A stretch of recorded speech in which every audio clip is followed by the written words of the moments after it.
الحمدللہ الحمدللہ وکفا وسلام علی عبادہ الذین اصطفیٰ اما بعد فاعوذ باللہ من الشیطان الرجیم بسم اللہ الرحمن الرحیم قل ان کنتم تحبون اللہ فاتبعونی یحببکم اللہ ویغفر لکم ذنوبکم واللہ غفور الرحیم۔ عن ابی ہریرہ رضی اللہ تعالی عنہ قال قال رسول اللہ صلی اللہ علیہ وسلم کل امتی يدخلون الجنہ الا من ابا قیل یا رسول اللہ ومن یأبا قال من اطاعنی فقد دخل الجنہ ومن عصانی فقد ابا او کما قال علیہ الصلاۃ والسلام۔ اللہم صلی علی سیدنا و مولانا محمد وبارک وسلم علیہ۔ 11واں سالانہ دورہ تحقیق المسائل، مرکز اہل السنہ والجماعہ 87 جنوبی، متکلم اسلام شیخ طریقت حضرت مولانا محمد الیاس گھمن صاحب حفظہ اللہ کے زیر اہتمام کے پہلے دن کی دوسری نشست ہے، جس میں ہمارا عنوان ہے سنت اور بدعت۔ سنت کیا ہے، بدعت کیا ہے، سنت کی اہمیت، بدعت کی مذمت، اس حوالے سے انشاءاللہ تفصیلی گفتگو ہوگی۔ اس سے پہلے ایک بات سمجھیں، شریعت مطہرہ، شریعت مبارکہ کی بنیاد دو چیزوں پر ہے۔ نمبر 1 عقائد، نمبر 2 اعمال۔ بعض حضرات نے مثلا حکیم الامہ مجدد الملہ حضرت مولانا اشرف علی تھانوی صاحب رحمۃ اللہ علیہ نے 5 چیزیں لکھی ہیں کہ شریعت کی بنیاد 5 چیزوں میں ہے: عقائد، عبادات، معاملات، اخلاقیات اور معاشرت۔ لیکن دونوں میں کوئی اختلاف نہیں ہے، یہ نزاع لفظی ہے، نزاع حقیقی نہیں ہے۔ یعنی 5 ہیں، لیکن جب ان 5 کا خلاصۃ الخلاصہ نکالیں گے تو وہ 2 چیزیں رہ جائیں گی۔ نمبر 1 عقائد، نمبر 2 اعمال۔ اور آج کے اہل بدعت نے اہل سنت والجماعت احناف دیوبند سے جو اختلاف کیا ہے وہ 3 چیزوں میں کیا ہے۔ ایک تو یہ 2 چیزیں عقائد اور اعمال، اور ظاہر ہے ان عقائد اور اعمال کو ہم تک جو پہنچانے والی شخصیات ہیں، جن کو ہم شخصیات کہتے ہیں، اکابر دیوبند کہتے ہیں، یہ ہے۔ تو گویا آپ کہہ سکتے ہیں کہ شریعت مطہرہ کو صحیح معنوں میں سمجھنا اور شریعت مطہرہ کی جو بنیاد ہے وہ 3 چیزیں بن گئی۔ نمبر 1 عقائد، نمبر 2 اعمال، اور نمبر 3 شخصیات، بزرگ، اکابر، یہ 3 چیزیں۔ اور اہل بدعت نے اہل سنت والجماعت احناف دیوبند سے ان تینوں چیزوں میں اختلاف کیا ہے۔ عقائد میں بھی اختلاف کیا، اعمال میں بھی اختلاف کیا، اور ہمارے اکابر کی عبارات پہ بھی اعتراضات اور اشکالات کیے، اور اس بنیاد پہ ہمارے اکابر پر تکفیری فتوے لگائے۔ تو یہ 3 چیزیں ہیں۔ اب عقائد میں جو بنیادی عقیدے ہیں وہ 4 ہیں۔ نمبر 1 نور و بشر، ان کا نظریہ نبی علیہ الصلاۃ والسلام کی ذات، صفات سب نور ہی ہے، جبکہ اہل سنت کا نظریہ یہ ہے آپ علیہ الصلاۃ والسلام اپنی جنس کے اعتبار سے بشر ہیں اور صفات کے اعتبار سے نوریوں سے بھی بڑھ کر ہیں۔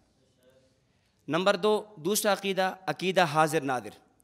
انہوں نے یہ عقیدہ اختیار کیا کہ امام الانبیاء صلی اللہ علیہ وسلم ہر جگہ، ہر مکان، ہر وقت حاضر و ناظر ہیں، جبکہ اہل سنت والجماعت کا نظریہ یہ ہے ہر وقت، ہر جگہ حاضر ناظر ہونا یہ صفت خداوندی ہے، یہ صفت اللہ ہے، اس کے اندر غیر کو شریک کرنا یہ شرک ہے، یہ جائز نہیں ہے۔ اور تیسرا عقیدہ جس میں انہوں نے اختلاف کیا وہ عقیدہ یہ ہے علم غیب۔ انہوں نے یہ نظریہ اپنایا امام الانبیاء صلی اللہ علیہ وسلم جمیع ما کان و ما یکون کا علم رکھتے ہیں، جبکہ اہل سنت کا نظریہ یہ ہے کہ جمیع ما کان و ما یکون کا علم یہ خاص خداوندی ہے، اس میں غیر اللہ کو شریک ٹھہرانا یہ شرک ہے۔ اور چوتھا عقیدہ مختار کل، ان کا نظریہ کہ نبی علیہ الصلاۃ والسلام مختار کل ہیں، آپ کو کلی اختیارات ہیں حلال کرنے کے، حرام کرنے کے، جس کو چاہیں جنت میں بھیج دیں، جس کو چاہیں جہنم میں بھیج دیں، جبکہ اہل سنت کا نظریہ کہ اختیار کلی یہ خاص خداوندی ہے، اس کے علاوہ کسی اور میں یہ صفت ماننا یہ شرک ہے۔ تو یہ 4 چیزیں جو بنیادی اختلافات تھے عقائد کے اعتبار سے، یہ 4 اختلاف ہیں۔ اور دوسرے ہیں اعمال۔ انہوں نے اعمال میں بھی ہمارے ساتھ اختلاف کیے۔ اعمال سے مراد بدعات ہیں، یعنی مختلف اعمال، مختلف بدعات انہوں نے شروع کر لیں۔ کوئی نماز کے حوالے سے ہے، کوئی جنازے کے حوالے سے ہے، کوئی قبر کے حوالے سے ہے، کوئی تجہیز تکفین کے حوالے سے ہے۔ مثال کے تو کئی بدعات ہیں۔ آپ اگر جنازے کے حوالے سے دیکھیں تو جنازے کے فوراً بعد دعا مانگنا اب یہ عمل ہے، بدعت ہے، انہوں نے یہ شروع کر لیا۔ اسی طرح کوئی آدمی مر جائے تو اس پر ایصال ثواب کے لیے عجیب و غریب طریقہ اپنا لینا کہ تیجہ ہے، 40واں ہے، کل ہے، اور اس طرح 11ویں شریف ہے، اور کسی آدمی کی قبر پہ اذان دینا اور پھر قبر پہ چادریں چڑھانا، پھر گنبد بنانا، قبے بنانا، مزارات بنانا، یہ ساری بدعات ہیں۔ علامہ خالد محمود صاحب رحمۃ اللہ علیہ نے مطالعہ بریلویت کی 6 جلد کے اندر جو بدعات گنوائی ہیں ان حضرات کی، ان کی تعداد 50 ہے۔ 50 بدعات ان لوگوں نے شروع کی اور انہوں نے اس کو دین کا حصہ بنا لیا، جو کہ دین نہیں تھا، غیر دین کو دین انہوں نے بنا کر پیش کیا۔ یہ دوسرا اختلاف ہے۔ اور تیسرا اختلاف ہے ہمارے اکابر کی عبارات، ہمارے اکابر کی عبارتیں۔ سن 1905 کے اندر بانی بریلویت جناب مولوی احمد رضا خان صاحب یہاں سے ہمارے 4 بزرگوں کی عبارت اس نے جمع کی، ان میں قطع و برید کیا، ان کو کاٹا، دجل کیا، تلبیس کی، اور وہ جا کر اس نے حرمین شریفین کے علماء کے سامنے پیش کی۔ وہ 4 اکابر کون سے ہیں؟ نمبر 1 حجت الاسلام والمسلمین، قاسم العلوم والخیرات، صاحب آب حیات، بانی دارالعلوم دیوبند حضرت مولانا قاسم نانوتوی صاحب نور اللہ مرقدہ، المتوفی 1879۔ ان کی کتاب تحذیر الناس سے عبارت اٹھائی اور یہ باور کرایا کہ یہ آدمی ختم نبوت کا منکر ہے۔ اور نمبر 2 قطب الارشاد ثانی امام اعظم ابو حنیفہ حضرت علامہ رشید احمد گنگوہی رحمۃ اللہ علیہ، المتوفی 1905۔ ان کی عبارت فتاوی رشیدیہ میں جو تھی نہیں، بالکل ان کے اوپر جھوٹ باندھا اور یہ کہا کہ جی مولانا گنگوہی کا نظریہ یہ ہے کہ اللہ جھوٹ بولتا ہے، الیاذ باللہ۔ اور تیسری عبارت زبدۃ المحدثین حضرت علامہ خلیل احمد سہارنپوری صاحب رحمۃ اللہ علیہ، متوفی 1927۔ ان کی عبارت اٹھائی براہین قاطعہ در رد انوار ساتیہ سے، اور یہ باور کرایا کہ حضرت سہارنپوری کا نظریہ یہ ہے کہ نبی کا علم الیاذ باللہ شیطان سے بھی کم ہے۔ اور چوتھا حکیم الامہ مجدد الملہ مصنف کتب کثیرہ حضرت مولانا شاہ اشرف علی تھانوی صاحب رحمۃ اللہ علیہ، المتوفی 1943 یا 44۔ ان کی کتاب حفظ الایمان سے عبارت اٹھائی اور یہ کہا کہ جی ان کا عقیدہ یہ ہے کہ نبوت کا علم بہائم، مجنوں اور بچوں کے برابر ہے، الیاذ باللہ۔ یوں جھوٹی عبارتیں پیش کیں اور پیش کر کے اس نے جا کر حرمین شریفین کے علماء سے ان 1000 اکابر اربع، یہ 4 ستون جو دیوبند کی بنیاد تھے، ان پر انہوں نے فتوی کفر لگوایا۔ اور چونکہ حضرت احمد رضا خان صاحب کا مزاج تکفیری تھا، اس کا یعنی ذوق یہی تھا کہ بس جو ہے نا کسی آدمی پر جب تک وہ فتوی کفر نہ لگا لیتا اسے چین نہیں آتا تھا۔ شہید اسلام مولانا یوسف لدھیانوی شہید رحمۃ اللہ علیہ نے تحفہ قدانیت لکھی ہے 6 جلدوں میں۔ تحفہ قدانیت کی دوسری جلد ہے۔ حضرت فرماتے ہیں کہ زمانہ قدیم ماضی میں حجاج بن یوسف کا مزاج اور زمانہ جدید میں مولوی احمد رضا خان کا مزاج جو ہے دونوں ایک ہی تھا، بلکہ حضرت فرمایا کرتے تھے حجاج بن یوسف کی تلوار یا حجاج بن یوسف کا ہاتھ اور احمد رضا خان کی لسان زبان یہ توأم جڑواں پیدا ہوئی کہ جب تک حجاج بن یوسف کسی کا خون نہ بہا لیتا، کسی کو قتل نہ کر لیتا، اسے چین نہیں آتا تھا۔ اسی طرح یہ بندہ جب تک کسی پر فتوی کفر نہ لگا لیتا اسے چین نہیں آتا تھا۔ تو دونوں کا مزاج ایک تھا۔ اس لیے تو مولانا ظفر احمد خان صاحب رحمۃ اللہ علیہ نے فرمایا تھا کہ بریلی کے فتووں کا سستا ہے بھو، بریلی کے فتووں کا سستا ہے بھو، اب کوڑی کے ملتے ہیں 3 یہ کہہ کر خدا نے انہیں ڈھیل دی وَأُمْلِي لَهُمْ إِنَّ كَيْدِي مَتِينٌ۔ تو یہ اس کا مزاج یہ تھا کہ فتوی کفر لگانا، اس لیے چنانچہ وہ اکابر اربعہ پر یہ تکفیری فتوی لے کر آیا۔ اب ہمارا چونکہ عنوان نہیں ہے، عبارات اکابر مستقل عنوان آئے گا انشاءاللہ، اس میں تفصیلی گفتگو ہوگی۔ میں صرف بنیادی اختلاف واضح کرنا چاہ رہا ہوں اور آپ کے سامنے یہ بات رکھنا چاہ رہا ہوں کہ یہ بنیادی اختلاف یہ 3 چیزیں ہیں، اور جب آپ کی کسی بدتی سے گفتگو ہو، کسی بدتی سے بحث و مباحثہ ہو، مناظرہ ہو، اس میں اس کی کوشش کیا ہوگی کہ میں کون سا عنوان اختیار کروں، اور آپ کی کیا کوشش ہونی چاہیے کہ میں کون سا عنوان اختیار کروں۔ اب اس کی کوشش یہ ہوگی کہ میں عبارات اکابر پہ گفتگو کروں، وہ بنیاد اسی پہ لائے گا، کیونکہ وہ یہ سمجھتا ہے کہ عبارات اکابر ایسا عنوان ہے کہ عوام الناس میں ان عبارات کے ذریعے عوام کو اکابر دیوبند سے ورغلایا جا سکتا ہے، اکابر دیوبند سے دور کیا جا سکتا ہے، کیونکہ علماء دیوبند کا مقام، علماء دیوبند کی عظمت و شان لوگوں کے دلوں کے اندر ہے۔ اکابر دیوبند کی خدمات اور کارناموں سے کوئی ایسے بہت ہی کم لوگ ہوں گے جو ناواقف ہوں، تو وہ ختم کرنے کی کوشش کرتے ہیں، اس لیے وہ بنیاد آتے ہیں عبارات اکابر پر، جبکہ ہمیں عبارات پہ گفتگو نہیں کرنی چاہیے۔ ہم جب گفتگو کریں تو اس کے اندر بنیاد یا عقائد کو بنائیں یا اعمال کو بنائیں، عقیدہ کو یا عمل کو۔ ایک تو یہ اسلام شریعت کی بنیادیں یہی ہیں، عقیدہ اور عمل، تو عبارات پہ نہیں آنا چاہیے۔ یہ بات نہیں ہے کہ کوئی عبارات پہ ہماری تیاری نہیں ہے، یہ بات نہیں ہے کہ کوئی عبارات پہ ہمارے حضرات کے جوابات نہیں ہیں، ایسی بات ہرگز نہیں ہے۔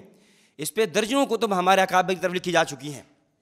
جب حسام الحرمین یہ لکھا کر لے لایا تھا، اس وقت شیخ الاسلام سید حسین احمد مدنی رحمۃ اللہ علیہ نے الشہاب الثاقب علی المسترق الکاذب کے نام سے ان عبارتوں کے جواب دیے تھے۔ حضرت مولانا منظور احمد نعمانی رحمۃ اللہ علیہ نے فتوحات نعمانیہ کے اندر ان عبارتوں کے جواب دیے۔ شیر خدا حضرت مولانا مرتضیٰ حسن چاند پوری رحمۃ اللہ علیہ نے رسائل چاند پوری کے اندر ان عبارتوں کے جواب دیے۔ امام اہل سنت مولانا سرفراز خان صفدر صاحب رحمۃ اللہ علیہ نے عبارات اکابر میں ان عبارتوں کے جواب دیے۔ استاد محترم متکلم اسلام حضرت مولانا الیاس گھمن صاحب حفظہ اللہ نے حسام الحرمین کا تحقیقی جائزہ میں ان عبارتوں کے جواب دیے۔ یہ بات ہرگز نہیں ہے کہ ہمارے پاس جواب نہیں ہے، لیکن صرف چونکہ درس ہے، سبق ہے، اس میں یہ سمجھانا چاہ رہا ہوں کہ ان عبارات پہ گفتگو شروع نہیں کرنی۔ گفتگو شروع کرنی ہے یا عقیدے پہ یا عمل پہ یا عقائد پہ یا بدعات پہ۔ کیوں؟ وجہ کیا ہے؟ توجہ رکھنا۔ دیکھو، جس طرح قادیانی، مرزائی، ان کے اور ہمارے مابین جو عنوان مختلفی ہیں وہ تین ہیں، ان کے مابین اور ہمارے مابین میں تین عنوان مختلفی ہیں۔ نمبر 1 صدق و کذب مرزا، نمبر 2 اجراء نبوت ختم نبوت، نمبر 3 حیات و وفات عیسیٰ علیہ السلام۔ اب ان تین عنوانات میں سے جب مرزائی گفتگو کرنے کی کوشش کرتے ہیں تو ان تینوں میں سے وہ بنیاد بناتے ہیں حیات و وفات عیسیٰ علیہ السلام کو یا اجراء نبوت ختم نبوت کو، جبکہ ہماری کوشش یہ ہونی چاہیے کہ ہم اجراء نبوت ختم نبوت حیات وفات عیسیٰ علیہ السلام کے بجائے ہم عنوان اختیار کریں صدق و کذب مرزا۔ اب وہ عنوان کیوں اختیار کرتے ہیں؟ وہ یہ سمجھتے ہیں حیات وفات عیسیٰ علیہ السلام علمی عنوان ہے، عوام نہیں سمجھ سکے گی۔ اجراء نبوت ختم نبوت علمی عنوان ہے، عوام نہیں سمجھ سکے گی، عوام کو اسی کے اندر دھوکہ دیا جائے۔ جبکہ صدق و کذب مرزا غلام احمد قادیانی لعین ملعون دجال، اس کی شخصیت کیا تھی، اس کی حیثیت کیا تھی، ہم پہلے اس کو تم طے کریں۔ اس لیے ہم کیا کہتے ہیں کہ پہلے اس عنوان پہ آیا جائے، اور جو آدمی اس فن کا شاہ سوار ہوگا، اس فن کے اندر اس کی خوب گرفت ہوگی، اس کی کوشش یہ ہوگی کہ جب باس مباحثہ ہو وہ اپنی پسند کا، اپنی مرضی کا میدان سجائے۔ یہ نہ ہے کہ جو بھائی باطل نے کہہ دیا بس اسی پہ شروع ہو گئے، باطل نے یہ عنوان کہہ دیا ہم اس پہ شروع ہو گئے۔ بھائی وہ جو بھی عنوان کہیں آپ اس کو اس عنوان پر لیں جس عنوان پر آپ کی تیاری ہے۔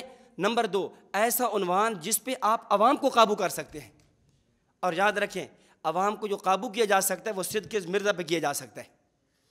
ہمارے اکابر میں سے حضرت مولانا لال حسین اختر صاحب رحمۃ اللہ علیہ گزرے ہیں، قادیانیت، رد قادیانیت پہ بہت بڑا کام کیا۔ شروع میں قادیانی تھے، اللہ رب العزت نے پھر اسلام کی دولت سے مالا مال فرمایا، پھر مسلمان ہوئے اور رد قادیانیت پہ اتنا بڑا کام کیا کہ علامہ یوسف بن نوری اور علامہ انور شاہ کشمیری رحمۃ اللہ علیہ گویا ان کی بہت بڑی انہوں نے ایک ذات پیدا کر دی۔ تو ایک دفعہ ان کا کسی مرزائی سے مناظرہ ہوا، تو مرزائی نے پوری کوشش یہ کی کہ میں عنوان مناظرہ حیات وفات عیسیٰ علیہ السلام یا اجراء نبوت ختم نبوت طے کروں۔ وہ پوری زور لگاتا رہا۔ حضرت فرماتے رہے نہیں، عنوان صدق کذب مرزا ہوگا۔ اس کا زور یہ تھا، حضرت کا زور یہ تھا کہ عنوان ہم صدق و کذب مرزا طے کریں گے۔ اب کیا ہوا؟ حضرت رحمۃ اللہ علیہ نے ایک ترتیب بنائی۔ حضرت فرمانے لگے کہ دیکھو ٹھیک ہے، ہم عنوان اجراء نبوت ختم نبوت رکھ لیتے ہیں، لیکن میری ایک بات سنو اور مجھے یہ بتاؤ اس عنوان کا مرزے کی نبوت سے کیا تعلق ہے؟ آپ اجراء نبوت ختم نبوت رکھ لو گے بالفرض علی سبیل تنزل، 1 منٹ کے لیے آپ دلائل کی دنیا میں اجراء نبوت ثابت کر بھی لو گے تو زیادہ سے زیادہ کیا ہوگا؟ یہی ہوگا نا کہ مرزا غلام احمد قادیانی کو نبی ثابت کرنا چاہو گے، یہی ہوگا۔ وہ کہنے لگا ہاں۔ فرمایا نبی تو پھر بھی وہ نہیں بن سکتا۔ کیوں؟ اس لیے کہ نبی کی بنیادی شرط وہ انسان ہونا ہے، اور مرزا غلام احمد قادیانی اپنے آپ کو انسان ماننے کے لیے تیار نہیں ہے۔ وہ تو روحانی خزائن میں کہہ رہا ہے کرم خاکی ہوں میرے پیارے نہ آدم زاد، ہوں انسان کی جائے نفرت اور انسانوں کے لیے آر۔ وہ تو اپنے آپ کو انسان نہیں مان رہا اور تم اسے نبی ماننے کے لیے تیار کھڑے ہو۔ اب دیکھو مناظرے کا عنوان وہ جو بھی رکھ رہا تھا حضرت نے پھر آ کر وہیں اپنے عنوان پر لیا ہے۔ تو اس لیے آج جو لوگ اس فن کے ماہر نہیں ہوتے اور وہ پھر کیا کر دیتے ہیں، مخالف جو عنوان لے کر آتے ہیں اسی پر شروع ہو جاتے ہیں، اور پھر پتہ نہیں کہاں سے کہاں نوبت پہنچ جاتی ہے۔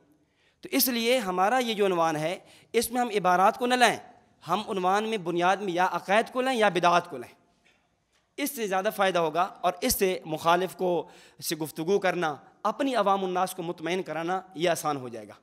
اور ہمارا اصل مقصد تو یہی ہے کہ ہم اپنی عوام کو، اپنے لوگوں کو مطمئن کریں۔ حضرت سید دامت برکات اکثر فرمایا کرتے ہیں کہ ہماری محنت کا معیار، ہماری محنت کا میدان یہ ہے کہ اپنے لوگوں کی تسلی ہو جائے۔ آج جو ہے نا دنیا، آج خود اہل سنت والجماعت ہمارے اپنے لوگ وہ مطمئن نہیں ہیں، خود وہ اس بات پہ کنفیوز کھڑے ہیں کہ یہ ہمارا فلاں عقیدہ وہ تو قرآن کے خلاف ہے، ہمارا فلاں عقیدہ حدیث کے خلاف ہے، فلاں عقیدہ صحابہ کے خلاف ہے، تو یہ کیسے ہے؟ تو یہ ہماری اس محنت کی بنیاد یہ ہے کہ تاکہ ہمارے اپنے لوگوں کے سامنے ہمارے اپنے عقائد کی حقانیت اور ان کی دلیل کی بنیادیں آ جائیں۔ تو بہرحال میں عرض یہ کر رہا تھا ان تین عنوانات میں سے یا تو عقائد کو اختیار کیا جائے یا پھر کیا ہے بدعات کو اختیار کیا جائے۔ تو آج کا چونکہ ہمارا درس بدعات کے حوالے سے ہے تو اس لیے بدعت کے حوالے سے آپ 4 چیزیں سمجھ لیں، انشاءاللہ اس کے بعد بدعت پہ جو شبہات ہیں وہ خود بخود ختم ہو جائیں گے۔ 4 چیزیں آپ نے سمجھنی ہیں، چونکہ ہماری نشستیں انتہائی مختصر ہوتی ہیں اور یہی عنوان وہ ہوتے ہیں جو ہم تخصص میں پڑھاتے ہوئے، یعنی ایک ایک فائل کو ہم 10 دنوں میں پڑھاتے ہیں۔ روزانہ گھنٹہ 1.5 گھنٹہ کا درس ہوتا ہے، جو فائل 10 دنوں میں وہاں ہوتی ہے وہاں وہی فائل یہاں ہم نے 1 گھنٹے یا 2 نشستوں میں پڑھانی ہوتی ہے۔ اس لیے انتہائی اختصار کے ساتھ آپ اس بات کو سمجھیں، سنت اور بدعت کے حوالے سے 4 باتیں ذہن میں رکھیں۔ نمبر 1، سنت اور بدعت کی تعریف۔ سنت کی تعریف کیا ہے اور بدعت کی تعریف کیا ہے؟ نمبر 2، سنت مبارکہ کی اہمیت اور بدعت شنیعہ کی مذمت۔ سنت کی اہمیت اور بدعت کی مذمت۔ اور نمبر 3، بدعت کو پہچاننے کے لیے چند رہنما اصول۔ وہ کون سے اصول ہیں جن سے ہم پرکھ سکتے ہیں، ہم پہچان سکتے ہیں کہ یہ سنت ہے یا بدعت ہے؟ اور نمبر 4، بدعات کے حوالے سے جو شبہات پیش کیے جاتے ہیں ان شبہات اور ان کے جوابات۔ تو یہ 4 چیزیں آپ نے سمجھنی ہیں۔ پھر دوبارہ خلاصہ کرتا ہوں۔ نمبر 1، سنت اور بدعت کی تعریف۔ نمبر 2، سنت مبارکہ کی اہمیت اور بدعت کی مذمت۔ نمبر 3، بدعت کو پہچاننے کے لیے چند اصول۔ پھر ان اصولوں کی ضمن میں ہر جو اصول آئے گا اس کے تحت جو جتنی بدعات آئیں گی ان کے حوالے سے انشاءاللہ گفتگو ہو جائے گی کہ یہ بدعت ہے، یہ ہے میلاد ہے، تیجہ ہے، 40واں ہے، قبر پہ اذان ہے، صلاۃ و سلام ہے، ان کی حقیقت کیا ہے اسی کے تحت انشاءاللہ آ جائے گی۔ اور نمبر 4، بدعات کے حوالے سے جو شبہات پیش کیے جاتے ہیں، جو اعتراضات پیش کیے جاتے ہیں ان کے جوابات۔ جہاں تک پہلی بات ہے کہ سنت اور بدعت کی تعریف، سنت کی تعریف آپ کے فائل کے اندر موجود ہے، جو حضرت مولانا شمس الائمہ امام سرخسی الحنفی رحمہ اللہ تعالی المتوفی 483 ہجری، انہوں نے اصول سرخسی کا نقل کی کہ سنت کسے کہتے ہیں؟ سنت کہتے ہیں الطریقۃ المسلوکۃ فی الدین۔ سنت کسے کہتے ہیں؟ الطریقۃ المسلوکۃ فی الدین۔ شیخ عبدالحق حقانی رحمہ اللہ نے آگے 2 الفاظ کا اضافہ بھی کیا، انہوں نے تعریف یوں کی الطریقۃ المسلوکۃ فی الدین سواء سلکہ النبی صلی اللہ علیہ وسلم او الصحابہ، کہ ایسا طریقہ جو دین میں مسلسل آ رہا ہو، جو دین میں لگاتار چلا آ رہا ہو، عام ہے اس طریقے کو جاری کرنے والے امام الانبیاء صلی اللہ علیہ وسلم ہوں یا اس طریقے کو شروع کرنے والے حضرات صحابہ کرام رضوان اللہ علیہم اجمعین کی مقدس جماعت ہو، اس کا نام سنت ہے۔ اور اس کے مقابلے میں بدعت کسے کہتے ہیں؟ سنت کے مقابلے میں بدعت کی بہت سی تعریفیں آپ کو ملے گی اکابر کی کتب کے اندر۔ علامہ عینی نے عمدۃ القاری میں، علامہ ابن حجر اسقلانی نے فتح الباری میں، اسی طرح علامہ حضرت مولانا شبیر احمد عثمانی صاحب رحمۃ اللہ علیہ نے حمائل شریف کے اندر، اور دیگر کئی حضرات نے تعریفیں کی ہیں۔ جو عام فہم تعریف ہمارے استاد جی فرماتے ہیں، اور جو ایسی تعریف ہے جو موجودہ زمانے میں تمام قیود کو شامل ہے اور اس سے جتنے شبہات ہیں وہ ختم ہو جاتے ہیں، وہ کیا ہے؟ وہ تعریف یہ ہے کہ خیر القرون میں باوجود تقاضے کے کوئی کام نہ کیا گیا۔ خیر القرون میں باوجود تقاضے کے کوئی کام نہ کیا گیا، آج اسی کام کو ثواب سمجھ کر کرنا بدعت کہلائے گا۔ خیر القرون میں، خیر القرون سے مراد صحابہ کرام، تابعین، تبع تابعین رضوان اللہ علیہم اجمعین، ان تین ادوار جن کے خیر ہونے کی، جن کی بھلائی پر ہونے کی گواہی رسالت مآب صلی اللہ علیہ وسلم نے دی ہے، ان تین زمانوں میں کام نہ کیا گیا، اس کا داعی، اس کی علت، محرک اور مقتضا موجود تھا، پھر بھی نہ کیا گیا، اور آج کوئی آدمی وہ کام اس زمانے میں ثواب سمجھ کر کرے گا، وہ بدعت کہلائے گا۔ مثال کے طور پہ آج ایک بدعت کھڑی ہوئی جسے ہم کہتے ہیں میلاد النبی کے نام پہ، جشن عید میلاد النبی۔ اب ہم پوچھتے ہیں جشن عید میلاد النبی، اس کی علت کیا ہے، اس کا داعی اور سبب کیا ہے، اس کا مقتضا کیا ہے؟ تو جواب ملتا ہے کہ جی اس کا مقتضا فرح علی ولادت النبی صلی اللہ علیہ وسلم ہے، آپ علیہ الصلاۃ والسلام کی ولادت مبارکہ پہ خوشی کا اظہار کرنا، یہ اس کی علت ہے۔ سوال یہ ہے کیا یہ علت آپ علیہ الصلاۃ والسلام کی ولادت مبارکہ پہ اظہار مسرت، اظہار خوشی، کیا یہ علت اور یہ داعی اور یہ محرک خیر القرون میں موجود نہیں تھا؟ موجود تھا، اس کے باوجود خیر القرون کا زمانہ اس سے خالی ہے، 6 صدیوں تک اس بدعت کا نام نہیں ملتا، اور پھر 604 ہجری میں آ کر شروع ہوتی ہے۔ اس سے معلوم یہ ہوا کہ یہ ایسا کام ہے جس کا داعی خیر القرون میں تھا لیکن نہیں کیا گیا، اور آج وہ لوگ اسی کام کو ثواب سمجھ کے کر رہے ہیں، لہذا اب ثواب سمجھ کر کرنا یہ بدعت کہلائے گا۔ اسی طرح آپ جتنی اس تعریف پر جتنی بدعات ہیں وہ دیکھتے چلے جائیں، تمام بدعات پر آپ کے اوپر بات کھل جائے گی۔ مثلا اذان سے پہلے صلاۃ و سلام ہے، بھائی کیوں پڑھتے ہو؟ کہتے جی صلاۃ و سلام ہم اس لیے پڑھتے ہیں کہ درود شریف پڑھنے پر بڑا اجر ہے، درود شریف پڑھنے کا ثواب بہت زیادہ ہے، آپ علیہ الصلاۃ والسلام نے درود شریف کے فضائل بہت بیان فرمائے ہیں، درود شریف پہ شفاعت کا وعدہ ہے، درود شریف کی یہ فضیلت ہے، یہ فضیلت ہے، درود شریف کی فضیلت پہ ہمارے اکابر نے مستقل کتابیں لکھی ہیں۔ ہم کہتے ہیں ساری بات اپنی جگہ، درود شریف کی فضیلت کا انکار نہیں ہے، ہمارے اکابر نے مستقل درود شریف کی فضیلت پہ، شیخ الحدیث مولانا زکریا رحمۃ اللہ علیہ نے فضائل درود شریف کے نام سے رسالہ لکھا ہے، شیخ موسیٰ خان روحانی بادی نے الفتوح البرکات المکیہ لکھی ہے، حضرت تھانوی رحمۃ اللہ علیہ نے نشر الطیب فی ذکر النبی الحبیب لکھی ہے۔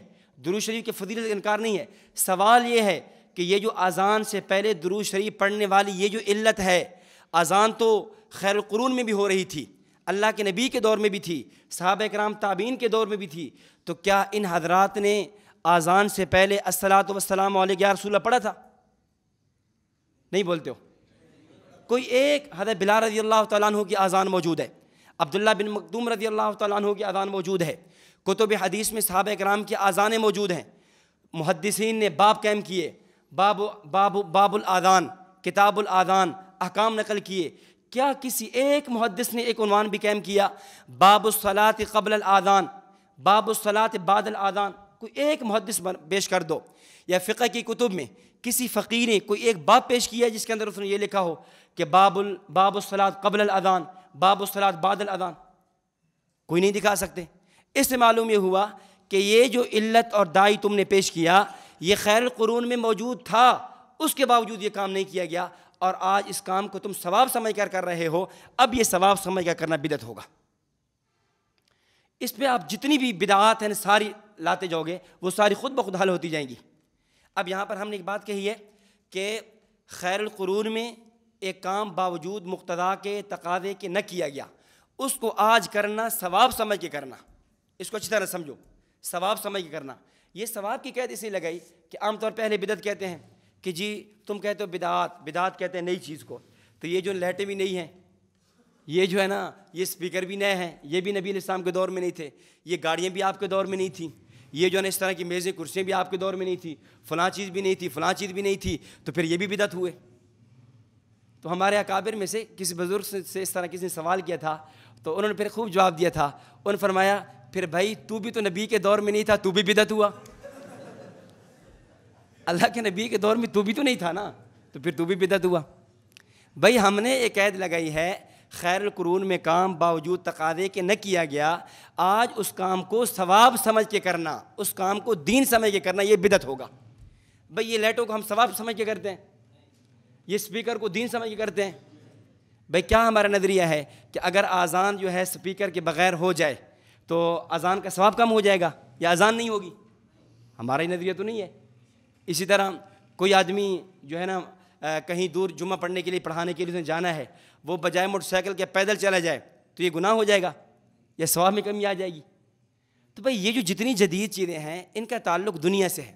آپ یہاں نا تعریف فوائد، یہ جو بدعت کی تعریف ہے نا اس کے اندر کئی فوائد نقل کیے ہیں۔ ان فوائد کو آپ دیکھیں 4 فائدے نقل کیے ہیں کہ ہم نے جو بدعت کی تعریف کی ہے۔ پہلی بات تو ہے کہ یہ جو بدعت کی تعریف ہم نے کی یہ اصطلاحی تعریف ہے، لغوی نہیں ہے۔ اس لیے کہ بدعت کا لغوی معنی ہوتا ہے نیا راستہ، نیا طریقہ، جدید، بدأ یبدأ، ایجاد کرنا، یہ نہیں ہے۔ ہماری یہاں بدعت کی تعریف سے کون سی تعریف مراد ہے؟ اصطلاحی تعریف مراد ہے۔ اور یاد رکھیں شریعت کے اندر جو دار و مدار ہے وہ اصطلاح کا ہوتا ہے، لغت کا نہیں ہوتا۔ مثال کے طور پہ آپ بتاؤ نماز، صلاۃ، نماز کو عربی زبان میں کیا کہتے ہیں؟ صلاۃ۔ صلاۃ کا لغوی معنی کیا ہے؟ دعا بھی ہے، اور لغوی معنی تحریک الصلوین بھی ہے، تحریک الصلوین بھی ہے۔ رئیس المناظرین حجت اللہ فی الارض حضرت مولانا امین صفدر اکاڑوی صاحب رحمۃ اللہ علیہ کراچی سے آ رہے تھے، تو ٹرین میں بیٹھے ہوئے تھے، ایک آدمی آ گیا منکر حدیث۔ ایسے لوگ جو احادیث کا انکار کرتے ہیں اور بنیاد لغت کو بناتے ہیں کہ ہم نے قرآن کو لغت سے حل کرنا ہے، ہمیں قرآن کو حل کرنے کے لیے لغت سے باہر جانے کی ضرورت نہیں ہے، یہ ہم احادیث کو نہیں مانتے، بعد میں لکھی گئی ہیں، فلاں ہے فلاں ہے۔ حجت حدیث مستقل درس ہوگا، اس میں آپ کو حدیث کے حوالے سے آپ سمجھ لیں گے۔ تو اس نے کہا جی کہ حضرت میں نا ہم جو ہے اہل قرآن ہیں، ہم اہل قرآن ہیں، ہم قرآن کی جو بھی تعلیمات ان کو لغت سے حل کرتے ہیں۔ قرآن نے کہا اقیم الصلاۃ، نماز قائم کرو، تو میں نے لغت کھولی تو لغت میں لکھا تھا صلاۃ کا معنی تحریک الصلوہ ہے، تو میں نے یہ کیا۔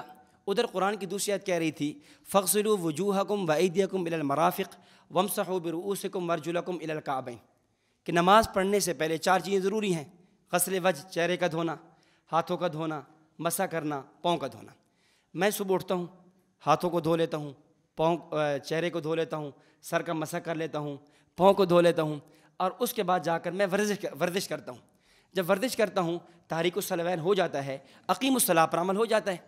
جب اقیم الصلاۃ پر عمل ہو گیا، یہ تم مولویوں نے اپنی باتیں بنا لی ہیں کہ جی یوں کرو، نیت کرو کہ یہ جو ہے نا قبلے کی طرف منہ کرو، بدن کا پاک ہونا، جسم کا پاک ہونا، فلاں کا پاک ہونا، 2 رکعتیں پڑھو، 4 پڑھو، دن میں 5 دفعہ پڑھو، یہ فرض ہے، یہ واجب ہے۔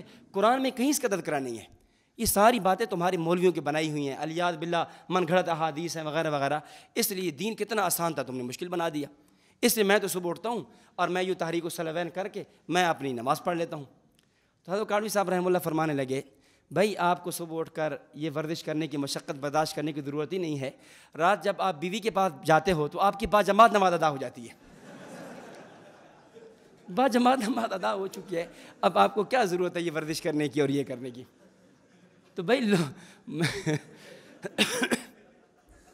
یہ لغت کا سہارا لینا، اور یہ یعنی شریعت کے اندر لغت کا دار و مدار نہیں ہے۔ شریعت کا جو دار و مدار ہے وہ اصطلاحی معنوں پر ہے۔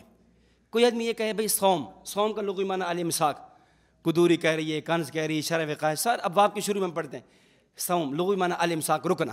میں رک گیا، اب میں رکا ہوا ہوں نا، اب اس اتنے سیکنڈ منٹ کے اندر میں نے کچھ کھایا پیا نہیں ہے تو میرا روزہ ہے، تو کیا شرعاً روزہ ہوگا؟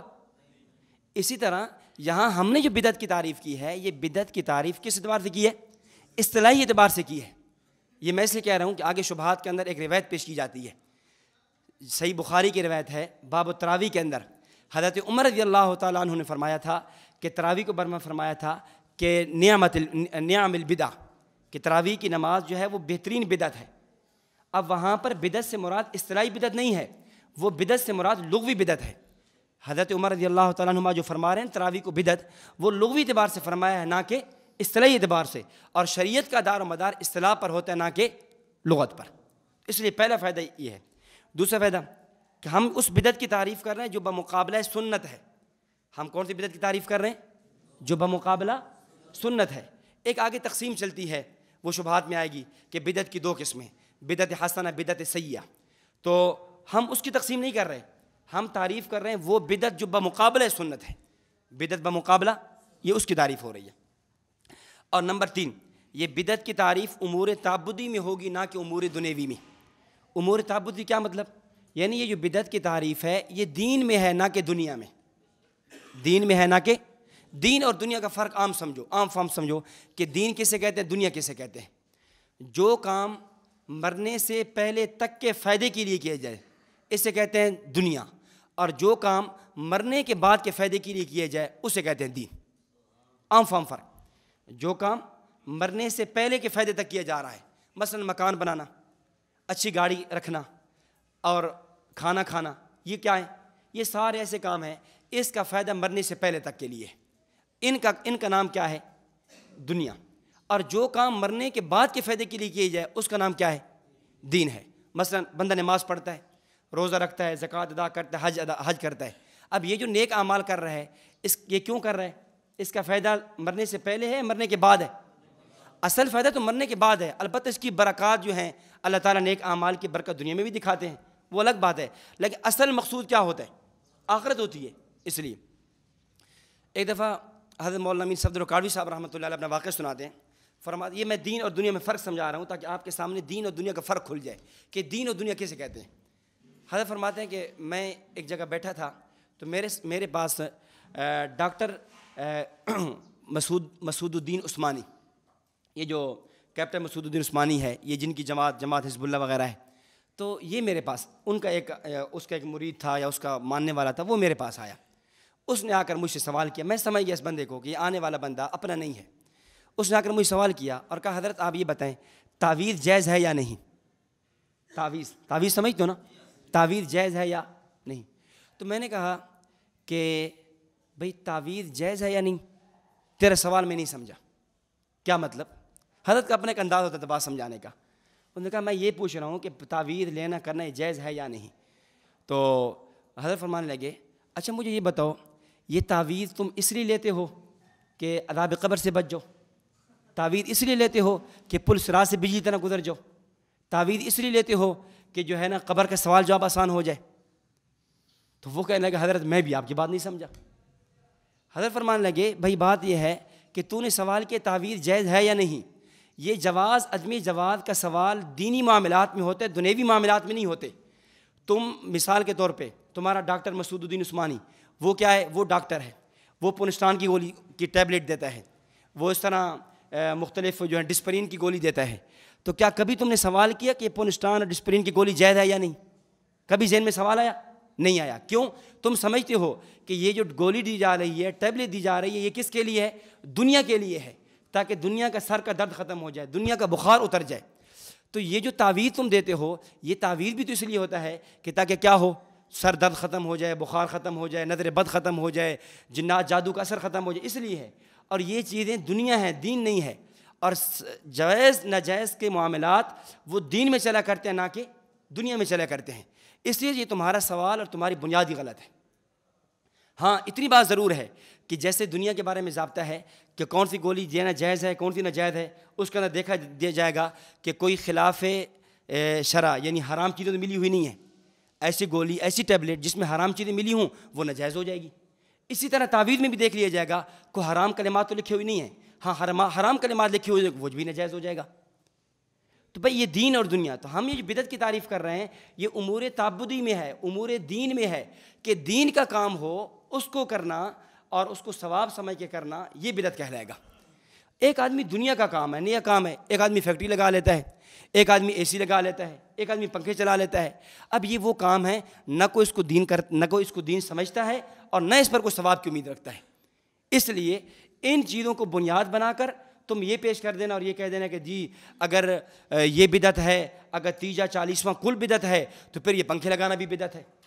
بھئی تیجا اور 40واں کل اس کو تم ثواب سمجھ کے کرتے ہو، اس کو دین سمجھ کے کرتے ہو، اور اس کو کوئی ثواب سمجھ کے دین سمجھ کے نہیں کرتا، اس لیے وہ بدعت ہوئے اور یہ بدعت نہیں ہے۔ تو یہ جو ہم نے کہا بدعت کی تعریف کس میں؟ امور تعبدی میں ہوگی نہ کہ امور دنیوی میں۔ اور چوتھا فائدہ کہ اس بدعت کا تعلق مسائل سے ہوگا نہ کہ ذرائع سے۔ بدعت کا تعلق کس سے ہوگا؟ مسائل سے، یعنی عقائد، اعمال، مسائل، ذرائع۔ کوئی آدمی کسی عمل تک پہنچنے کے لیے ایک راستہ اختیار کرتا ہے، مثال کے طور پہ اذان دینا سنت ہے، اب اس اذان کے لیے آواز کو بڑھانے کے لیے ایک نیا طریقہ اختیار کر دینا، وہ کیا ہے؟ لاؤڈ سپیکر اختیار کر دینا۔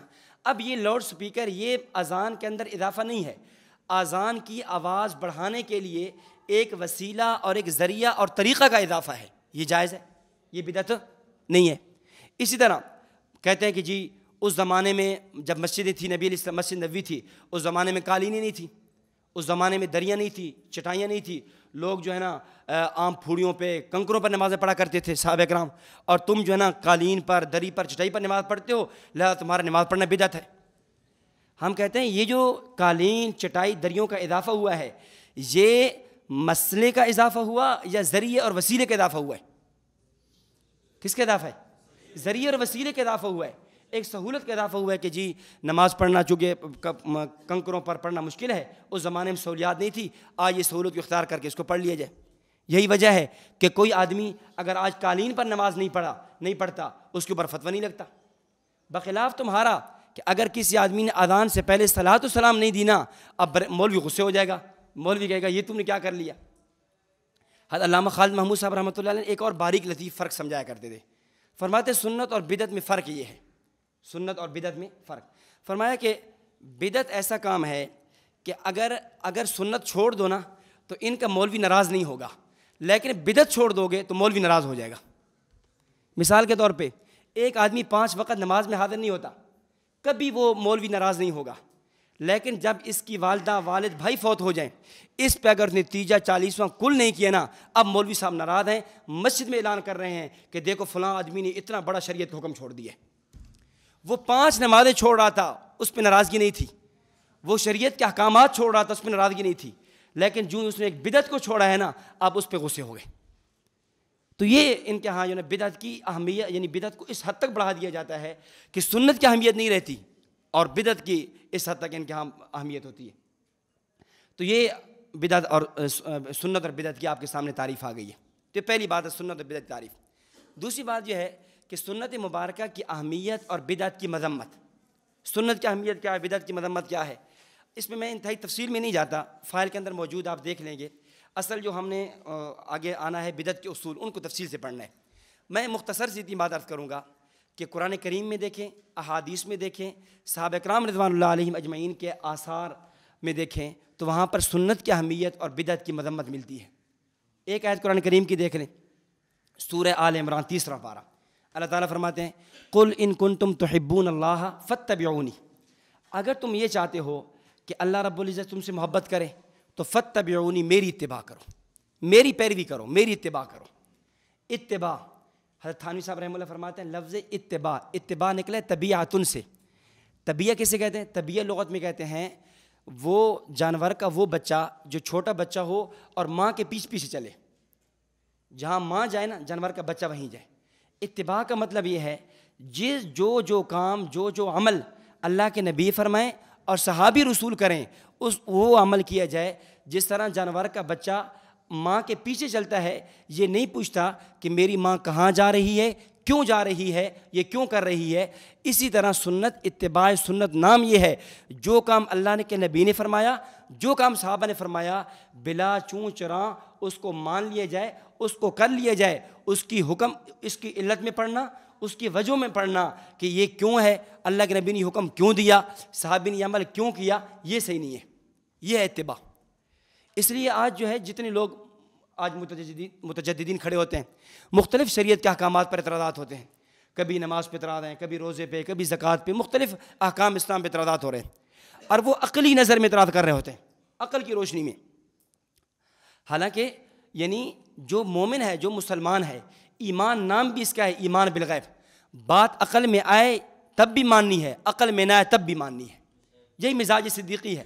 حضرت صدیق رضی اللہ تعالیٰ عنہ کہ جب معراج سے واپس ہے، ابو جہل نے کیا کہا کہ ابو بکر یہ بتا، بھلا یہ ہو سکتا ہے ایک آدمی راتوں رات یہاں سے چلے، بیت المقدس پہنچے، پھر وہاں سے آسمانوں پہ جائے، جنت جہنم کی سیر کر کے راتوں رات واپس بھی آ جائے، یہ ہو سکتا ہے؟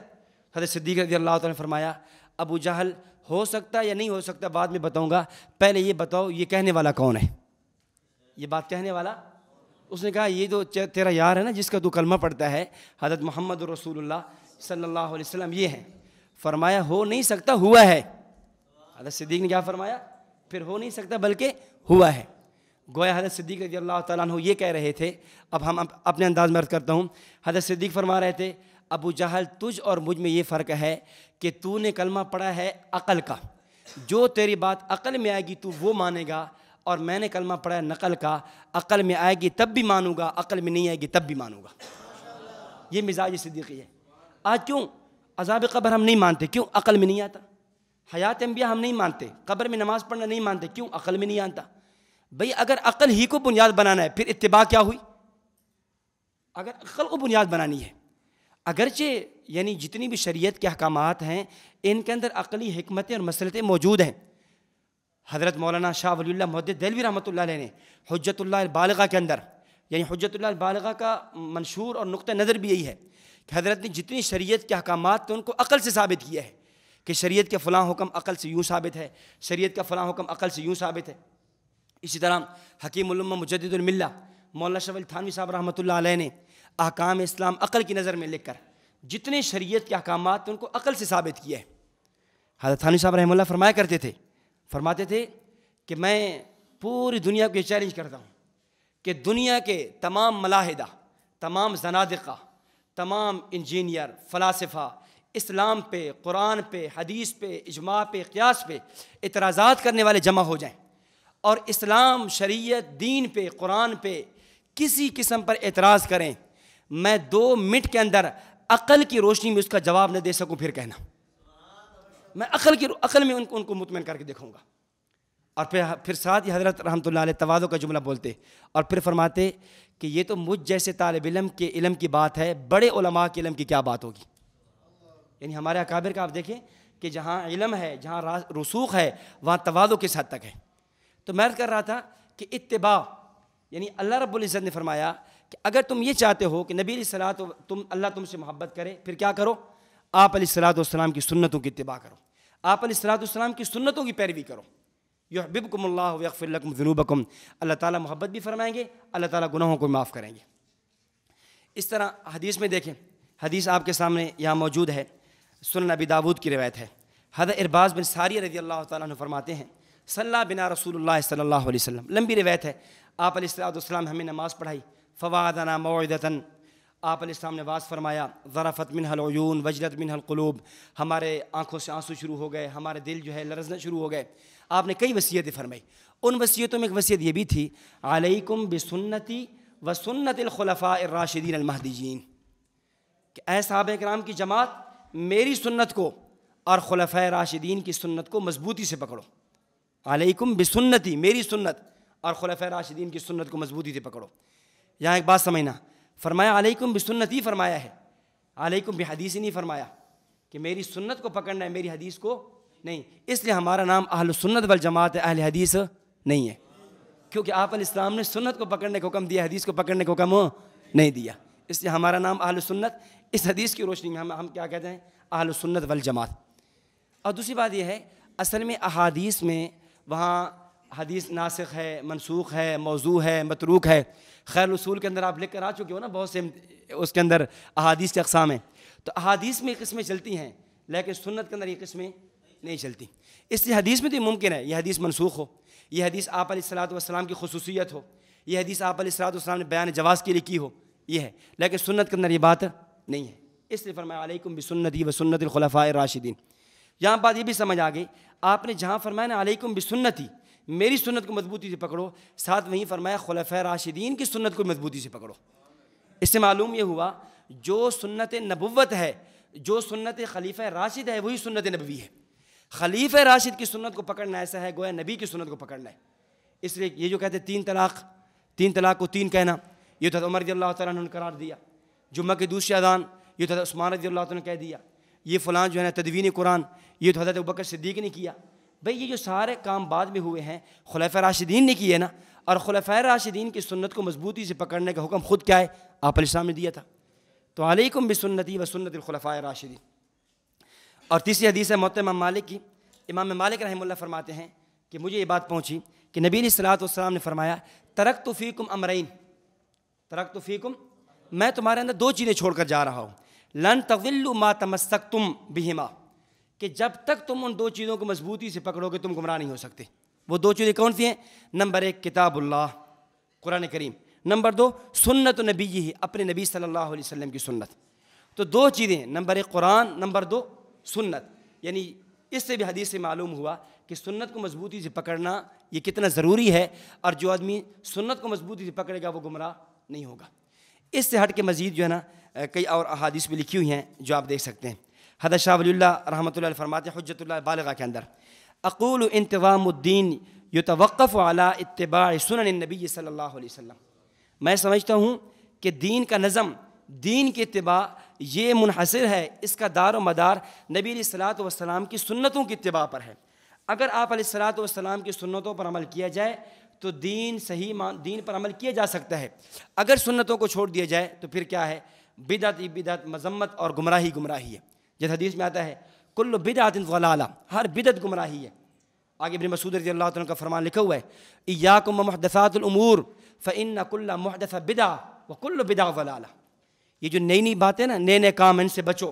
نئے نئے کام سے مراد دین کے اندر نئے کام، شریعت کے اندر نئے کام، ان سے بچو، اس لیے کہ ہر نیا کام دین کے اندر وہ گمراہی ہے، وہ بدعت ہے، اور ہر بدعت گمراہی ہے، اور ہر گمراہی وہ جہنم کی طرف لے جانے والی ہے۔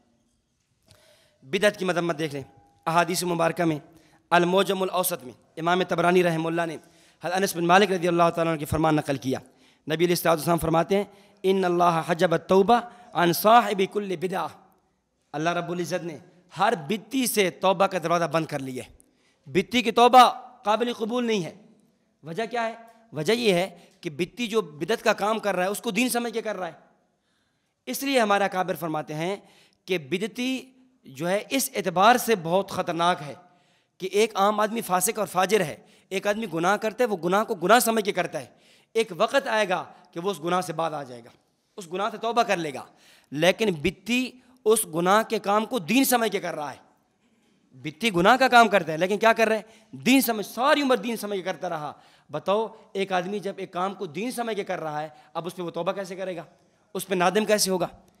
اس لیے بدعت بہت خطرناک ہے۔ امام مالک، امام دار الحجرہ، امام مالک رحمۃ اللہ علیہ کا فرمان علامہ شاطبی رحمۃ اللہ علیہ نے کتاب الاعتصام میں نقل کیا۔ فرماتے ہیں امام مالک فرمایا کرتے تھے من ابتدع بدعہ ویراہا حسنہ فقد زعم ان محمد صلی اللہ علیہ وسلم خان فی الرسالہ، جو آدمی دین کے اندر بدعت شروع کرتا ہے اور پھر یہ گمان کرتا ہے کہ یہ بدعت ہے، گویا وہ اعتقادی طور پہ یہ گمان کر رہا ہے کہ امام الانبیاء صلی اللہ علیہ وسلم نے دین پہنچانے میں خیانت کی ہے۔ اگر یہ دین تھا تو قرآن تو یہ کہہ رہا ہے کہ یا ایھا الرسول بلغ ما انزل الیک من ربک فإن لم تفعل فما بلغت رسالہ، اے میرے محبوب جو آپ کو جو منصب نبوت، منصب رسالت دیا گیا اس کو آپ پہنچائیں، اگر آپ نے نہ پہنچایا بالفرض والمحال تو آپ نے حق رسالت ادا نہ کیا۔ اور یہ آج ایک آدمی ایک کام جو نبی علیہ السلام نے نہیں کیا، صحابہ نے نہیں کیا، اس کو کرتا ہے اور دین سمجھ کے کرتا ہے اور کہتا ہے یہ دین ہے، یہ دین کی بنیاد ہے، یہ نہ کرنے والے مشرک ہیں، نہ کرنے والے گستاخ ہیں۔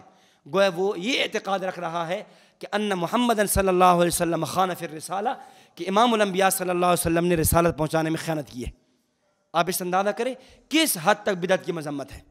حدیث مبارک ہے من وقر صاحب بدعہ فقد اعان علی ہدم الاسلام، جس آدمی نے بدعتی کی تعظیم کی ہے، بدعتی کی توقیر کی ہے اور بدعتی کے ادب کیا ہے، احترام کیا ہے، گویا اس نے اسلام کی عمارت گرا دینے میں مدد کی ہے۔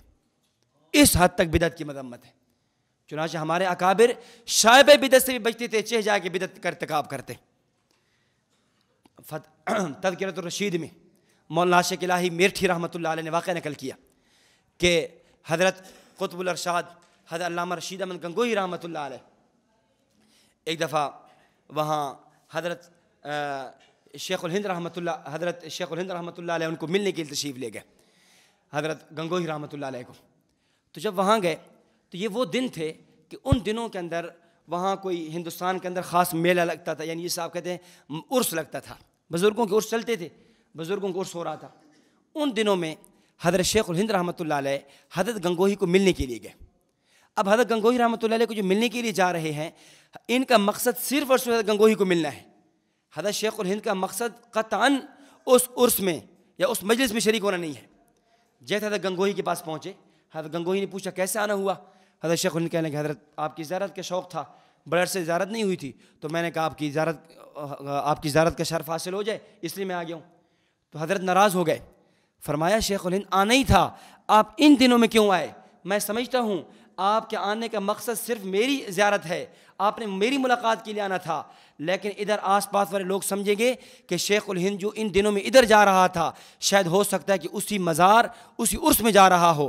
تو چونکہ آپ کے آنے سے ایک بدعت کا شائبہ پیدا ہو چکا ہے، اس بدعت کے شائبہ جو ہے، بدعت کی مذمت اس حد تک ہے کہ شیخ الہند محمود حسن تیرا یہ آنا بھی مجھے ناگوار گزرا ہے۔ اس حد تک ہمارے اکابر کے ہاں شائبہ بدعت سے بھی پرہیز تھا، بدعت کی اتنی مذمت اور یہ تھی۔ اس طرح حضرت شیخ الہند حضرت تھانوی رحمۃ اللہ علیہ نے ایک موقع پہ خط لکھا حضرت گنگوہی کو اور پوچھا حضرت فلاں ایک میلاد ہوتا ہے، تو جشن ہوتا ہے، ان کا میلاد ہوتا ہے، سیرت النبی کا جلسہ ہوتا ہے، تو اس میں بھی چلا جاتا ہوں۔ تو میں کہتا ہوں کہ چلے میں جاؤں گا تو وہاں جا کر میں گفتگو کروں گا، تو میری گفتگو سے جو نا فائدہ ہو جائے گا، میں نہیں جاؤں گا تو بدعت کے علماء آ جائیں گے۔ یہ شروع میں تھانوی صاحب رحمۃ اللہ علیہ یہ جو میلاد النبی پہ انشاءاللہ تفصیلی گفتگو میں اگلی نشست میں کروں گا، کل انشاءاللہ آ جائے گی۔ میلاد النبی کے حوالے سے ہمارا اکابر کا موقف کیا تھا یا میلاد النبی کی حقیقت کیا ہے؟ شروع میں حضرت تھانوی صاحب رحمہ اللہ کا نظریہ یہ تھا کہ نفس میلاد النبی یہ جائز ہے۔ نفس میلاد النبی کا مطلب کیا ہے کہ محض آپ علیہ الصلوۃ والسلام کی سیرت مبارکہ کا ذکر کرنا، آپ علیہ الصلوۃ والسلام کے کمالات کو بیان کرنا، آپ کی عظمت اور رفعت کو بیان کرنا، اگرچہ وہ 12 ربیع الاول کوئی کیوں نہ ہو، اس کی تعیین بھی ہو جائے تب بھی حرج نہیں ہے۔ جشن کی بات نہیں کر رہا، جلوس کی بات نہیں کر رہا، جلوس تو ناجائز ہے، جشن ناجائز ہے، لیکن نفس ولادت، لیکن چونکہ اس زمانے میں ہندوستان کے اندر اس کے اندر قیود آ چکی تھی، لوگ اس کو لازم اور ضروری سمجھنے شروع ہو گئے تھے، لوگوں نے اس کے اندر جو ہے نا پھر اس کو وہ اہل بدعت کے جو جلسے جلوس ہیں اس کی مشابہت اختیار کر لی تھی۔ تو حضرت گنگوہی کو خط لکھا کہ حضرت میں جاتا ہوں وہاں اس میلاد النبی کے موقع پہ بیان کرنے کے لیے، تو کیا یہ میرا جانا جائز ہے؟ تو حضرت گنگوہی رحمۃ اللہ نے جواب لکھا، یہ خط تو کتاب تذکرۃ الرشید میں موجود ہے، جواب لکھا اور فرمایا اشرف علی تھانوی، افسوس کی بات یہ ہے کہ تجھ جیسے آدمی سے مجھے یہ توقع نہیں تھی کہ ابھی تک آپ کو بدعت کی شنیعت بھی سمجھ نہیں آئی، بدعت کی مذمت بھی سمجھ نہیں آئی، کہ بدعت کی مذمت اس حد تک ہے کہ جہاں شائبہ بدعت ہو وہاں بھی جانا جائز نہیں ہے، اور وہاں چونکہ بدعت کا شائبہ تو ہے آپ جاؤ گے، ٹھیک ہے آپ کا نظریہ ٹھیک ہے، لیکن لوگوں کے ہاں شبہ یہ چل رہا ہے، لوگ یہ سمجھتے ہیں کہ جی ان دنوں میں جو نا یہ جلوس ہوتا ہے، یہ اہل بدعت جو ہے ان دنوں کے اندر جلوس نکالتے ہیں، جشن مناتے ہیں، تو یہ لوگ بھی یہی کر رہے ہیں، تو اس لیے یہ کرنا صحیح نہیں ہے۔ تو بہرحال بدعت کی جو مذمت ہے کتب احادیث سے، صحابہ اکرام سے، اکابر رضوان اللہ علیہ مجمعین کی کتب سے بالکل واضح ہے، تو اس لیے بدعت سے بچنا بہت ضروری ہے۔ حضرت علامہ خالد محمود صاحب رحمۃ اللہ علیہ نے مطالعہ بریلویت کے اندر شیخ عبد القادر جیلانی رحمۃ اللہ علیہ کا غنیۃ الطالبین سے قول نقل کیا اور فرمایا، شیخ عبد القادر جیلانی رحمہ اللہ فرماتے ہیں کہ بدعتی آدمی کو اللہ رب العزت 10 سزائیں دیں گے، جو بدعتی آدمی ہوگا اس کو 10 سزائیں دیں گے، اور ان پہ وہ سزائیں نقل کی ہیں، ان میں ایک سزائیں اور پھر احکام بھی نقل کیے کہ بدعتی آدمی کے ساتھ احکامات کیا ہیں۔ مثلا ایک یہ ہے کہ وہ حوض کوثر سے محروم ہوگا، اسی طرح نبی علیہ الصلوۃ والسلام کی شفاعت سے محروم ہوگا، اسی طرح نبی علیہ الصلوۃ والسلام یعنی جنت میں جانے سے محروم ہوگا، اور دنیا کے اندر اس کی جو دل کا اطمینان ہے، دل کا سکون ہے، وہ ختم ہو جائے گا کئی۔ اور پھر شیخ عبد القادر جیلانی رحمۃ اللہ علیہ، اب دیکھو شیخ عبد القادر جیلانی وہ آدمی ہیں جن کے بارے میں اہل بدعت کا نظریہ یہ ہے کہ وہ پیران پیر ہیں، وہ خدا ہیں۔ مولوی احمد رضا خان نے تو یہاں تک لکھا الامن والعلا کے اندر کہ سورج طلوع نہیں ہوتا جب تک کہ شیخ عبد القادر جیلانی سے اجازت نہ لے لے، اس حد تک شیخ عبد القادر جیلانی مختار کل ہیں۔ سورج غروب نہیں ہوتا جب تک شیخ عبد القادر جیلانی سے اجازت نہ لے لے، یعنی وہ اللہ کے نبی صلی اللہ علیہ وسلم کو تو مختار کل جانا ہی تھا، مختار کل کا عقیدہ اتنا بڑھایا کہ یہ نظریہ شیخ عبد القادر جیلانی کے بارے میں بھی بتا دیا کہ شیخ عبد القادر جیلانی رحمہ اللہ بھی مختار کل ہے۔ تو شیخ عبد القادر جیلانی نے لکھا رحمہ اللہ غنیۃ الطالبین میں، فرماتے ہیں کہ بدعتی آدمی سے سلام جائز نہیں ہے، بدعتی آدمی سے تعلقات رکھنے جائز نہیں ہیں، بدعتی آدمی سے مصافحہ، مناکحت، کلام، شادی، نکاح یہ جائز نہیں ہے۔ حضرت ترمذی شریف کے اندر روایت موجود ہے، عبداللہ بن عمر رضی اللہ تعالیٰ عنہما متبع سنت ہے، حضرت مجاہد رحمہ اللہ ان کے شاگرد ہیں، حضرت مجاہد اور عبداللہ بن عمر رضی اللہ تعالیٰ عنہما جا رہے ہیں، راستے میں نماز کا وقت ہوا، غالباً عصر کی نماز تھی، تو حضرت عبداللہ بن عمر رضی اللہ تعالیٰ عنہما فرمانے لگے یہ آخری عمر نابینا ہو چکے تھے. فرمانے لگے مجاہد کہ نماز کسی مسجد میں پڑھ لیتے ہیں تاکہ مسجد کی فضیلت بھی فوت نہ ہو اور نماز بھی باجماعت ہو جائے. تو ایک مسجد میں جا کر رکے, وہاں اذان ہو رہی تھی, اذان ہوئی, مسجد میں ٹھہر گئے نماز کے انتظار میں. تو اسی دوران وہ جو مؤذن تھا اس نے تصویب شروع کر دی. تصویب ایک مستقل عنوان ہے. تصویب یہ کہنا اس کی کیا حقیقت ہے, یہ بدعت ہے. تو تصویب یعنی اذان کے بعد پھر کہنا حی علی الصلاۃ حی علی خیر العمل, یہ کہنا شروع کر دی. تو حضرت عبداللہ بن عمر رضی اللہ تعالیٰ عنہما فوراً فرمانے لگے کہ یا مجاہد اخرج بنا من عند هذا المبتدع, کہ مجھے اس بتی کی مسجد سے, اس بتی کے پاس سے نکالو, کہیں ایسا نہ ہو اللہ کا قہر جو بتی پہ اترتا ہے وہ ہمارے اوپر نہ اتر آئے. اس مسجد میں نماز نہیں پڑھتے, مجھے یہاں سے لے چلو. تو فوراً وہاں سے نکلے اور وہاں انہوں نے نماز نہ پڑھی. اور ہمارے ہاں چلتا ہے کہ کیا ہوتا ہے, بتی ہے تو اسے نماز پڑھ لیجیے, کیا حرج ہے. عبداللہ بن عمر رضی اللہ تعالیٰ عنہما اس بتی کی مسجد میں نماز پڑھنا گوارہ نہیں کر رہے. اور ہمارے ہاں اتنا تساہل ہے بدعت کے معاملے میں کہ لوگ بدعتی کے پیچھے نماز پڑھ رہے ہیں. بتی کے پیچھے نماز پڑھ لیجیے, کیا حرج ہے.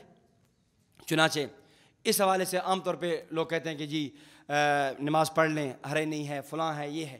تو آپ کو حضرت عبداللہ بن عمر رضی اللہ تعالیٰ عنہما کا ترمذی شریف کی یہ روایت سے ایک اسوہ ملتا ہے کہ بتی کے پیچھے نماز پڑھنا جائز ہے یا نہیں. اسی طرح ایک روایت یہ بھی ہے, علی رضی اللہ تعالیٰ عنہ کے بارے میں بھی آتا ہے, انہوں نے دیکھا کہ کسی مؤذن نے عشاء کی نماز کے اندر تصویب شروع کر دی. تو علی رضی اللہ تعالیٰ عنہ وہاں سے نکل پڑے اور فرمایا ایسے آدمی کے پیچھے نماز پڑھنا جائز نہیں ہے اور نہ ایسے لوگوں کی مسجد میں نماز پڑھنا جائز ہے. تو یہ میں نے آپ حضرات کے سامنے اختصار کے ساتھ یعنی دو باتیں ذکر کی ہیں. نمبر ایک سنت اور بدعت کی تعریف, نمبر ایک سنت بدعت کی تعریف, نمبر دو سنت کی اہمیت بدعت کی مذمت. یہ دو باتیں ہیں اور دو باتیں رہ گئی ہیں, وہ انشاءاللہ کل کی نشست میں عرض کروں گا. جو کچھ کہا اللہ رب العزت اس کو صحیح معنوں میں سمجھنے کی اور اس کو آگے پھیلانے کی توفیق عطا فرمائے. وآخر دعوانا الحمدللہ رب العالمین.